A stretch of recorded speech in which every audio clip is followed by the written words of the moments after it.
안녕하세요. 한 권으로 끝내는 HTML, CSS 웹 디자인 입문 2강 되겠고요. 이번 강의에서는 지금 화면에 보이는 내용을 다루도록 하겠습니다.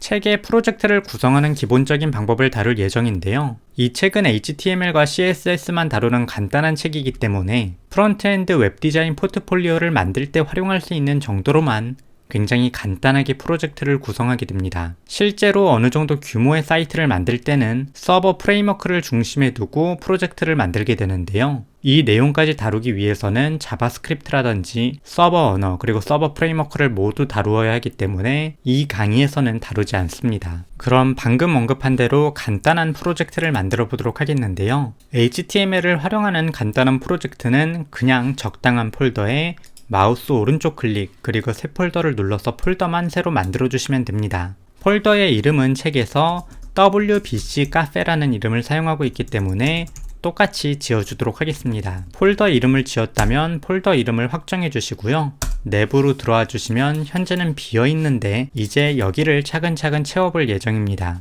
그럼 이어서 책에서 활용하는 이미지 자료, 이미지 리소스들을 다운을 받고 이 폴더 내부에 넣어주도록 하겠는데요. 일단 유튜브 아래쪽에 올려져 있는 링크인 위키북스 사이트로 들어와서 이 책의 페이지로 들어와 주시면 되겠습니다. 이어서 아래쪽을 보시면 예제 코드라는 탭이 있는데요. 예제 코드를 눌러주시게 되면 아래쪽에 예제 코드를 다운받을 수 있게 되어 있습니다. zip 형식으로 다운로드를 눌러주고 잠시 기다려주도록 하겠습니다. 파일 다운로드가 모두 완료되면 압축 파일을 열어주시면 되겠고요. 이 압축 파일 중에 WCB 카페 내부에 있는 이미지스라는 폴더를 드래그를 해서 방금 생성했던 폴더에 넣어주시면 되겠습니다. 이 폴더 내부에는 지금 화면과 같은 간단한 이미지 리소스들이 제공이 되는데요.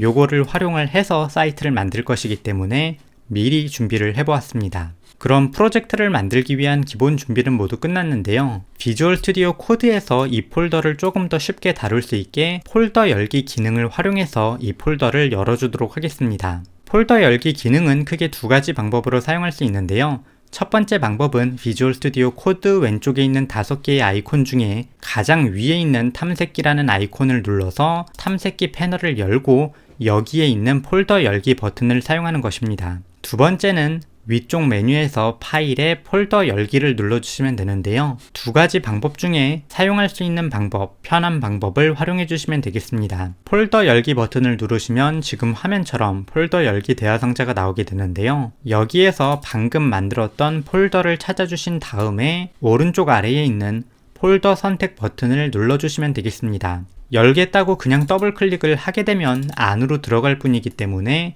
꼭 폴더를 선택을 하고 폴더 선택 버튼을 눌러서 열어줘야 됩니다. 버튼을 누르게 되면 폴더가 열리게 되는데요. 폴더가 정상적으로 열렸다면 왼쪽에 있는 탐색기에 방금 만들었던 폴더의 이름이 뜰 것입니다. 참고적으로 폴더를 한번 열게 되면 비주얼 스튜디오 코드를 껐다가 다시 킨다고 해도 폴더 열기 상태가 유지되기 때문에 편리하게 작업하실 수 있을 것입니다. 물론 예외적으로 새 창을 만든 다음에 그 새 창을 남기고 기존의 창을 닫는다든지 하면 이 폴더 열기 상태가 해제되는데요. 폴더가 안 열려 있다면 그냥 다시 방금 과정을 따라서 열어주시면 되겠습니다. 오늘의 기본적인 내용은 여기까지인데요. 아마 진행을 하시다가 왼쪽에 탐색기가 보이지 않는다라고 하실 분도 있을 거라고 생각을 합니다. 왼쪽에 있는 탐색기 패널이 나오지 않는 경우에는 긴장하지 마시고 왼쪽에 있는 5개의 아이콘 중에 가장 위에 있는 탐색기 아이콘을 눌러서 다시 열어주시면 되겠습니다. 오늘 강의의 내용은 여기까지 되겠는데요. 크게 어려운 내용은 없기 때문에 차근차근 따라해보시면 쉽게 따라하실 수 있을 거라고 생각을 합니다. 그럼 다음 강의에서 뵙도록 하겠습니다. 감사합니다.